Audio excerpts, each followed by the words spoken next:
લોકમત ન્યૂઝમાં આપનું સ્વાગત છે।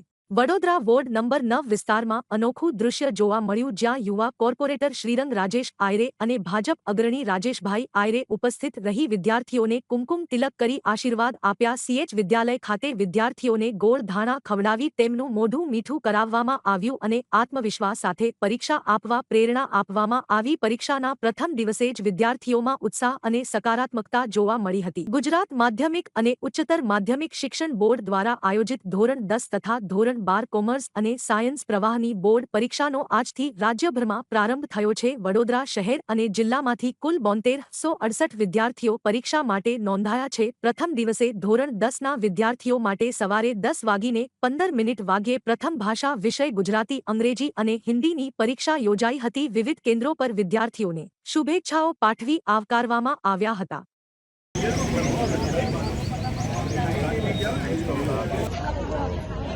મૂકવાની રહેશે।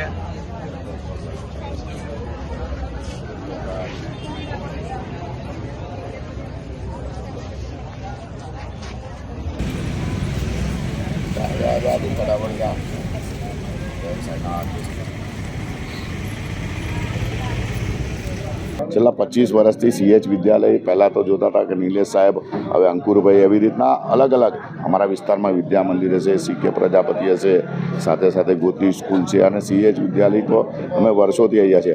આજે વડોદરા શહેરની સમગ્ર ગુજરાતભરના દરેક વિદ્યાર્થીઓને અમે ખૂબ ખૂબ શુભેચ્છા પાઠવીએ છીએ, સાથે સાથે દરેક વાલીઓને પણ શુભેચ્છા પાઠવીએ છીએ અને સ્કૂલના શિક્ષકો પણ પોતે આજે જુઓ છો કે તમે વાલી પોતે અહીંયા સુધી આવે છે। ધોરણ 10ની અને 12ની એક્ઝામ પહેલાં ખાસ તો 10મા વિદ્યાર્થી પહેલાં હોય છે કે પહેલી વાર સ્કૂલની બહાર જઈને એક્ઝામ આપતા હોય છે અને એના માટે જ એમનું મોટિવેશન, કારણ કે આપણું આવનારા દેશનું ભાવિ જ આ છે અને કેટલીક વાર એવું થાય છે કે એક્ઝામના ટેન્શનમાં છોકરાઓ એકદમ નર્વસ થતા હોય છે અને મોટિવેશન આપવું જરૂર છે।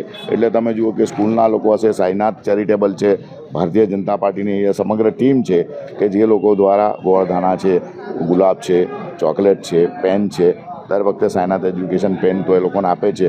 સુંદરકાંડ કરાવીએ છીએ કારણ કે બલબુદ્ધિ કે દાતા એવા હનુમાન દાદાના પણ આશીર્વાદ સાથે સાથે એમનું મોટિવેશન વધારવા અમે સુંદરકાંડ કરીએ છીએ। એક્ઝામ પછી એ લોકો પાસ થાય એમના એ લોકોને તમે જુઓ કે દરેક છોકરાઓને અમે એમના મેડલને શીલ્ડ આપીએ છીએ, તો નોટબુકોનું વિતરણ કરીએ, કારણ કે એજ્યુકેશન, સાયનાથ એજ્યુકેશન તો એજ્યુકેશન સાથે છે જ, પણ સાથે સાથે શ્રીરંગ અને અમારી સમગ્ર ટીમ જે ભારતીય જનતા પાર્ટીના આજે તમે જુઓ કે શહેર સંગઠનમાંથી અમારા આવેલા એવા ખુશ્બુબેન છે, ઉમેશભાઈ છે, શ્રીરંગ જે કોર્પોરેટર છે, અમારા પૂર્ણિમાબેન આયરે છે, સાથે હેમલતાબેન ગોર છે, નૈનાબેન છે, એજ્યુકેશન કમિટીના વિજયભાઈ છે, સમગ્ર સાયનાથની ટીમ, સમગ્ર ભારતીય જનતા પાર્ટી ટીમ અને બધા જ વાલીઓ પણ અહીંયા અને સ્કૂલના સૌ લોકોને, સૌ ટીચર્સો પણ આજે બધાને મોટિવેશન આપવા માટે અહીંયા હાજર હતા।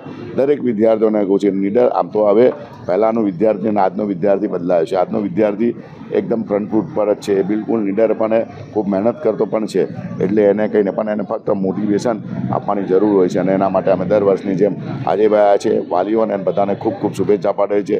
Best of luck. જય સાઈનાથ, જય શ્રી કૃષ્ણ। સમગ્ર ગુજરાતભરની અંદર જ્યારે બોર્ડની એક્ઝામ શરૂ થઈ રહી છે, 10મા અને 12માના વિદ્યાર્થીઓની જ્યારે પરીક્ષાઓ શરૂ થતી હોય તો તેમને પ્રોત્સાહન પૂરું પાડવા માટે અમારા માધ્યમથી જે સુંદરકાંડનું એક આયોજન કરવામાં આવે છે કે જેની અંદર બલબુદ્ધિના દાતા, વિઘ્નહર્તા એવા તમામ જે દુઃખોને દૂર કરે છે એવા હનુમાન દાદાનું પણ જે સુંદરકાંડનું આયોજન કરવામાં આવ્યું હતું। એવી જ રીતે જ્યારે 10મા 12માની આજના દિવસે પરીક્ષા શરૂ થઈ છે, તમામ વિદ્યાર્થીઓને હું ખૂબ ખૂબ શુભેચ્છા પાઠવું છું કે આવનારા ભવિષ્ય તરફ જેમ માંડેલું પોતાનું એક ડગલું છે કે જેની અંદર આવનારું ભવિષ્ય તેમનું રહેલું છે અને એવી જ રીતે જે તેમને 365 દિવસ જે સંઘર્ષભર્યું જે શિક્ષણની અંદર પોતાનો સમય જેટલો કાઢ્યો હશે અને એ જ શિક્ષણની સાથે સાથે આજે તે લોકો પોતાના ભવિષ્ય તરફ એક ડગલું માંડવા જઈ રહ્યા છે, ત્યારે ફરીથી એક વખત તેમને હું ખૂબ ખૂબ શુભેચ્છા પાઠવું છું અને ખાસ કરીને વિદ્યાર્થીઓને કહીશ કે કોઈપણ પરીક્ષા પોતાનું જીવન નક્કી નથી કરતું, એટલે પરીક્ષાની અંદર આરામથી જે તમે 365 દિવસ જે તમને ભણાવવામાં આવ્યું છે, જે તમે ભણ્યા છો એ તમારે હવે પેપરની અંદર તમારે ઉતારવાનું છે, ત્યારે એ તમે જે કરેલી મહેનત છે ત્યાં હવે તમારા એક ગુણરૂપી તમને તમારું મહેનત દેખાવાની છે। તો એ જ માટે આજના દિવસે તમામ વિદ્યાર્થીઓને હું ખૂબ ખૂબ શુભેચ્છા પાઠવું છું।